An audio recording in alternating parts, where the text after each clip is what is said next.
ધોરણ 8 વિષય હિન્દી।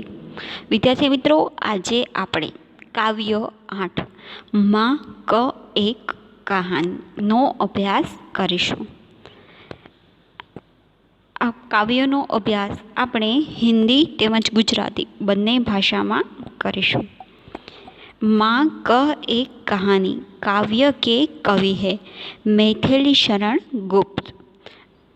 तो सबसे पहले हम मैथिली शरण गुप्त का परिचय करेंगे। राष्ट्रीय कवि मैथिली शरण गुप्त का जन्म सन 1896 में चिरगांव, जिला झांसी, उत्तर प्रदेश में हुआ था। बचपन से ही कविता में उनकी रुचि थी।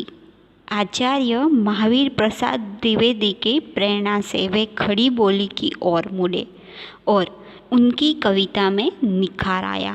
उन्होंने अपनी कविताओं में भारतीय जीवन को समग्रता से समझने एवं प्रस्तुत करने का प्रयास किया। खड़ी बोली हिंदी के आरंभिक उन्नायकों में से एक थे। सांकेत गुप्त जी द्वारा लिखित महाकाव्य है। उनकी प्रमुख काव्य कृतियों में यशोधरा, पंचवटी, भारत भारती, जयद्रथ वध है। उनकी मृत्यु 1964 में हुई। मारने वाले से बचाने वाला बड़ा होता है, यह उक्ति चरितार्थ हुई है गौतम बुद्ध के जीवन से। हमारे देश में कई धर्म प्रचलित है, उनमें से एक धर्म है बौद्ध धर्म। इस धर्म के प्रवर्तक गौतम बुद्ध जीव दया को महत्व देते हैं। इस कविता में उन्हीं के जीवन की एक घटना संवाद शैली में प्रस्तुत की गई है। यह संवाद सिद्धार्थ की पत्नी यशोधरा और उसका पुत्र राहुल के बीच होता है। सिद्धार्थ आगे चलकर गौतम बुद्ध कहलाता है। तो विद्यार्थी मित्रों, सौथी पहला આપણે આ કાવ્યનું પઠન કરીશું અને ત્યારબાદ આ કાવ્યને સમજવાનો પ્રયત્ન કરીશું। माँ कह एक कहानी। बेटा, समझ लिया क्या तूने मुझको अपनी नानी? कहती है मुझसे यह चेटी, तू मेरी नानी की बेटी। कह माँ कह, लेटे ही लेटे राजा था या रानी। माँ कह एक कहानी। तू है हठी मान धन मेरे, सुन उपवन में बड़े सवेरे तात भ्रमण कर रहे थे तेरे। जहाँ सुरभि मनमानी, जहाँ सुरभि मनमानी, हाँ माँ यही कहानी।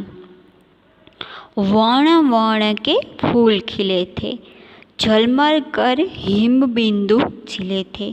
हल्के झोंके हिले मिले थे, लहराता था पानी, लहराता था पानी, हाँ हाँ यही कहानी। गाते थे खग कलकल स्वर से, सहसा एक हंस ऊपर से गिरा बिग्ध होकर खरशर से। हुई पक्ष की हानि, हुई पक्ष की हानि, करुणा भरी कहानी। चौक उन्होंने उठाया, नया जन्म सा उसे पाया। इतने में आंखें टक आया लक्ष्य सिद्धि का मानी, लक्ष्य सिद्धि का मानी, कोमल कठिन कहानी। मांगा उसने आहत पक्षी, तेरे तात किंतु थे रक्षी।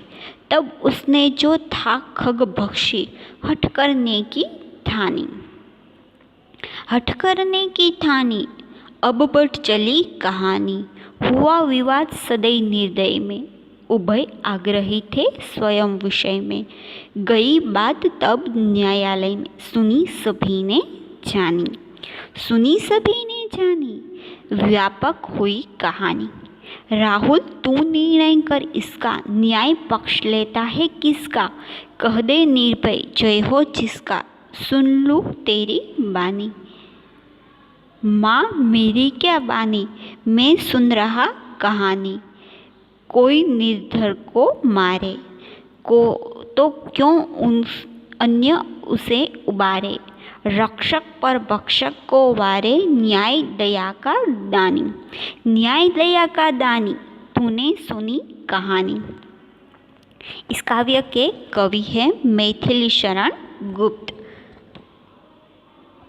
મિત્રો, તો આપણે આ કાવ્યને સમજવાનો પ્રયત્ન કરીશું. તમે પણ તમારું પાઠ્યપુસ્તક સાથે રાખશો. माँ कह एक कहानी, बेटा समझ लिया क्या तूने मुझको अपनी नानी। नानी यानी कि माँ की माँ, उसको हम नानी कहते हैं. राहुल यशोधरा से कहता है, माँ एक कहानी सुनाओ ना। यशोधरा कहती है, बेटा तूने मुझे अपनी नानी समझ लिया है क्या। विद्यार्थी मित्रों, અહીંયા રાહુલ યશોધરાને કહે છે કે માં એક કહાની સંભળાવ ને. યશોધરા કહે છે કે શું બેટા તે મને તારી નાની સમજી છે. कहती है मुझसे यह चेटी, तू मेरी नानी की बेटी। कह माँ कह लेटी ही लेटी, राजा था या रानी। माँ कह एक कहानी। चेटी यानी कि दासी। यह दासी मुझसे कहती है कि तू मेरी नानी की बेटी है, इसलिए माँ कहानी सुनाओ ना, लेटे ही लेटे सुनाओ ना। एक राजा था या एक रानी थी, माँ कहानी सुनाओ ना. આ દાસી મને કહે છે કે તું મારી નાનીની દીકરી છો, એટલે માટે માં વાર્તા સંભળાવ ને. સૂતા સૂતા સંભળાવ. એક રાજા હતો, એક રાણી હતી. तू है हठी मानधन मेरे, सुन उपवन में बड़े सबेरे। तात भ्रमण कर रहे थे तेरे, जहाँ सुरभि मनमानी.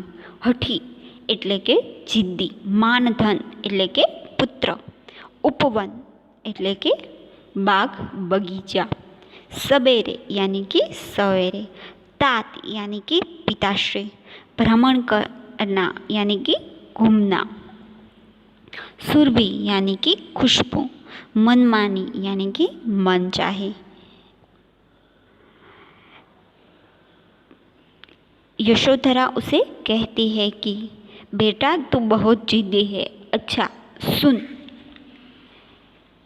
एक दिन सुबह तेरे पिताजी बगीचे में घूम रहे थे. उस समय का वातावरण में बहुत मनपसंद खुशबू फैली हुई थी.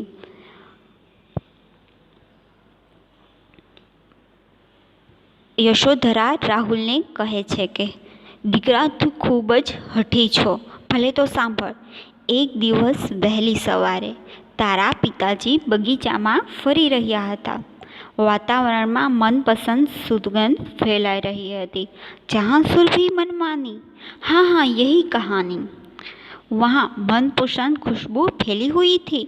हाँ माँ यही कहानी सुनाओ. ત્યાં मनगमती सुगंध फैलाई रही હતી. हाँ माँ आज वार्ता संभळाओ. वण वण के फूल खिले थे, झलमल कर हिम बिंदु झिले थे, लहके झोंके हिले मिले थे, लहराता था पानी. लहराता था पानी, हाँ हाँ यही कहानी. बगीचे में तरह तरह के रंग बिरंगे फूल खिले थे. उस पर ओस की बूंदें चमक रही थी. हवा के हल्के हल्के झोंके फूल हिल रहे थे. उस पर ओस का पानी लहराता था. राहुल ने पूछा, क्या उन पर पानी लहराता था? हाँ हाँ माँ मुझे यही कहानी सुननी है. बगीचाમાં ભાત ભાતના ફૂલો ખીલ્યા હતા. તેમના પર ઝાકળના બિંદુ ચમકી રહ્યા હતા. હવાની ધીમી ધીમી લહેરકીથી ફૂલ હલી રહ્યા હતા. તેમના પર પાણી લહેરાતું હતું. રાહુલે પૂછ્યું, શું તેમના પર પાણી રહેરાતું હતું? હા માં, મારે આ જ વાર્તા સાંભળવી છે। गाते थे खग कलकल स्वर से, सहसा एक हंस ऊपर से गिरा बिग्ध होकर खगशर से। हुई पक्ष की हानि, हुई पक्ष की हानि, करुणा भरी कहानी। खग यानी कि पक्षी, कलकर यानी कि मधुर, सहसा यानी कि एकाएक, बिग्ध यानी कि बिंधा हुआ, शर यानी कि बाण, पक्ष यानी कि पंख, हानि यानी कि नुकसान। यहाँ पर बताया गया है कि पक्षी मधुर स्वर में गाना गा रहे थे। अचानक एक हंस ऊपर से गिरा। वह पक्षी बाण से बिगड़ गया था। उसका एक पंख घायल हुआ था। दुखी होकर राहुल ने पूछा, पंख घायल हो गया था? यह तो बहुत दुख भरी कहानी है। विद्यार्थी मित्रों, અહીં કહેવામાં આવ્યું છે કે મધુર સ્વરમાં પક્ષીઓ ગાઈ રહ્યા હતા। અચાનક એક હંસ ઉપરથી નીચે પડે છે। તે પક્ષી બાણથી વિંધાઈ ગયું હોય છે। તેની એક પાંખ ઘાયલ થઈ ગઈ હતી। दुखी थईने राहुले पूछ्યું, શું પાંખ ઘાયલ થઈ ગઈ હતી? આ તો બહુ જ કરુણ વાર્તા છે। चौक उन्होंने उसे उठाया, नया जन्म सा उसने पाया। इसमें आंखें टक आया, लक्ष्य सिद्धि का मानी। लक्ष्य सिद्धि का मानी, कोमल कठिन कहानी। चौकना यानी कि चकित होना, आंखें टक यानी कि शिकारी, लक्ष्य यानी कि निशाना, मानी यानी कि अभिमानी। यहाँ पर बताया गया है कि तेरे पिताजी ने चौंक कर उसे उठाया। उसने आस के स्पर्श से पक्षी ने मानो नया जन्म लिया। उसी समय शिकारी वहाँ पहुँचा। उसने इस बात का गर्व था कि उसका निशाना सही बैठा है। क्या अचूक निशाने का अभिमानी। यह तो कोमल और कठोर कहानी है। विद्यार्थी मित्रों, અહીં કહેવામાં આવ્યું હતું કે શિકારીએ પેલા પક્ષીને ઉપાડ્યું। તારા પિતાએ ચમકીને તેને ઉપાડ્યું। એમના સ્પર્શથી પક્ષીએ નવું જીવન પ્રાપ્ત કર્યું। તે જ વખત શિકારી ત્યાં આવી પહોંચ્યો। તેને એ વાતનું અભિમાન હતું કે તેનું નિશાનું બરાબર વાગ્યું છે। શું બરાબર નિશાનું સાધ્યું એ અભિમાનીએ? આ તો કોમળ અને કઠોર વાર્તા છે। मांगा उसने आहत पक्षी, तेरे तात किंतु थे रक्षी। तब उसने जो था खगभक्षी, हठ करने की ठानी। हठ करने की ठानी, अब बढ़ चली कहानी। आहत पक्षी यानी कि घायल पक्षी, तात यानी कि पिताश्री, रक्षक यानी कि रक्षी यानी कि रक्षक। यहाँ पर बताया गया है कि उस आखेटक ने, उस शिकारी ने उस आहत पक्षी को मांगा। शिकारी ने तेरे पिताजी से घायल पक्षी मांगा, परंतु तेरे पिताजी पक्षी की रक्षा करने वाले थे। तब पक्षियों का मांस खाकर वह शिकारी पक्षी लेने पर अड़ गया। राहुल बोला, अड़ गया? अब तो मामला बहुत बढ़ गया। विद्यार्थी मित्रों, पहलो शिकारी तारा पिताजी पासेथी घायल पक्षी मांग्યું, પરંતુ તારા પિતાજીએ તે પક્ષીનું રક્ષણ કર્યું હતું। ત્યારે પક્ષીઓનું માંસ ખાનાર તે શિકારીને પક્ષી લેવા માટે હઠ કરે છે। રાહુલ બોલ્યો, તેણે હઠ કરી ત્યારે તો મામલો વધુ વધી ગયો હશે। हुआ विवाद सदै निर्दय में, उभय आग्रही थे स्वविश में। गई बात तब न्यायालय में, सुनी सभी ने जानी, सुनी सभी ने जानी, व्यापक हुई कहानी। सदय यानी कि दयालु, निर्दयी यानी कि दयाहीन, विवाद यानी कि बहस, निर्णय यानी कि फैसला। यहाँ पर बताया गया है कि जब यह बात सभी लोगों में पहुँची, एक पक्ष में दया करने वाला सदय यानी कि दया करने वाला और दूसरा पक्ष में निर्दय, सदय और निर्दय दोनों में बहस होने लगी। दोनों लोग अपनी अपनी बात पर डटे रहे। तब यह बात बढ़कर न्यायालय में गई। यह बात सभी लोगों ने सुनी और मालूम की। राहुल ने पूछा, क्या सभी ने बात सुनी और मालूम की? तब तो यह बात चारों ओर फैल गई होगी। यहाँ पर बताया ગયા है। વિદ્યાર્થી મિત્રો, અહીંયા કહેવામાં આવ્યું છે કે સદય અને નિર્દય વચ્ચે વિવાદ થવા લાગ્યો. બંને પોતપોતાની વાત ઉપર અડગ રહ્યા. આ વાત ન્યાયાલયમાં પહોંચી. બધાએ આ વાત સાંભળી અને સમજ્યા. રાહુલે પૂછ્યું, શું સૌએ વાત સાંભળી અને બધા આ વાત સમજ્યા? ત્યારે તો આ વાત ચારેય બાજુ ફેલાઈ ગઈ. राहुल, तू निर्णय कर इसका, न्याय पक्ष लेता है किसका? कह दे निर्भय जय हो जिसका, सुन लो तेरी बानी, माँ मेरी क्या बानी, मैं सुन रहा कहानी। राहुल को कहा गया कि बेटा राहुल, तू इस विवाद का निर्णय कर, बता कि न्याय किसका पक्ष लेता है। तू निर्भय होकर बता दे कि इसमें विजय किसकी है। जरा तेरी बात भी तो सुनूं। राहुल कहता है, माँ मैं क्या बात बताऊँ, मैं तो बस कहानी सुन रहा हूँ।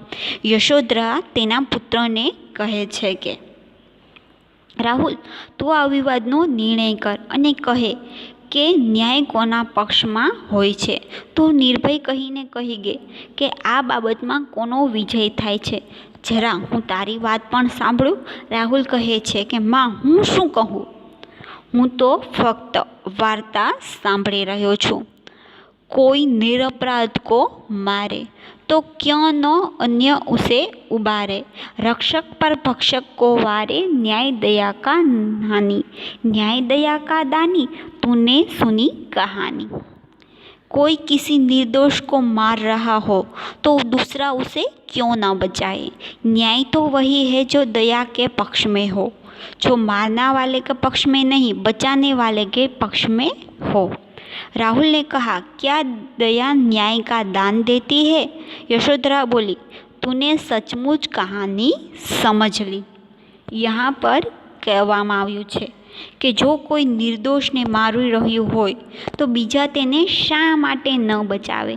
ન્યાય તો એ જ કહે છે કે જેમાં દયા હોય અને જે મારનારનો નહીં પણ બચાવનારનો પક્ષ લે. રાહુલે કહ્યું, શું દયા ન્યાય આપે છે? યશોધરા બોલી, તું ખરેખર વાત સમજી ગયો. तो यहाँ पर बताया गया है कि एक दिन राहुल ने माँ से कहानी सुनने का आग्रह किया. तब यशोधरा उसे कहानी सुनाती है कि एक दिन उसके पिताजी बगीचा में टहल रहे थे. अचानक बाण से घायल एक पक्षी आकर उसके पास गिरता है. उसके पिताजी उसे उठा लेते हैं, उसका उपचार करते हैं और उन्होंने हंस को बचा लिया. थोड़ी ही देर में हंस को घायल करने वाला शिकारी वहाँ आ पहुँचता है. वह अपना शिकार मांगता है. उसके पिताजी उसे हंस देने से इनकार कर देते हैं. शिकारी बोला, यह हंस मेरे बाण से घायल हुआ है, इसलिए यह मेरा है. और उसके पिताजी कहते हैं, मैंने इसे बचाया है, इसलिए इस पर मेरा अधिकार है. दोनों में हंस को लेकर विवाद होता है. अंत में यह बात न्यायालय में पहुंचती है. यशोधरा ने राहुल को बताती है कि इतनी कहानी सुनाकर राहुल से कहा, अब तू बता कि घायल हंस पर किसका अधिकार होना चाहिए। राहुल ने कहा, इस मामले में न्याय दया के पक्ष में होना चाहिए। जिसने घायल हंस को बचाया उसी को हंस मिलना चाहिए, क्योंकि बचाने वाला मारने वाले से बड़ा होता है। माँ ने बेटे की प्रशंसा करते हुए कहा, तूने कहानी सुनी ही नहीं, उस पर विचार भी किया। तुझसे ऐसे ही न्याय की अपेक्षा थी। विद्यार्थी मित्रों, आ वार्ता परथी आपने सीख मळे छे के मारवावाळा करता बचाववाळो हमेशा मोटो होय छे। विद्यार्थी मित्रों, होमवर्क में तमारे स्वाध्यायनो प्रश्न 5 इस कविता को कहानी के रूप में लिखिए, लखवानो रहेशे।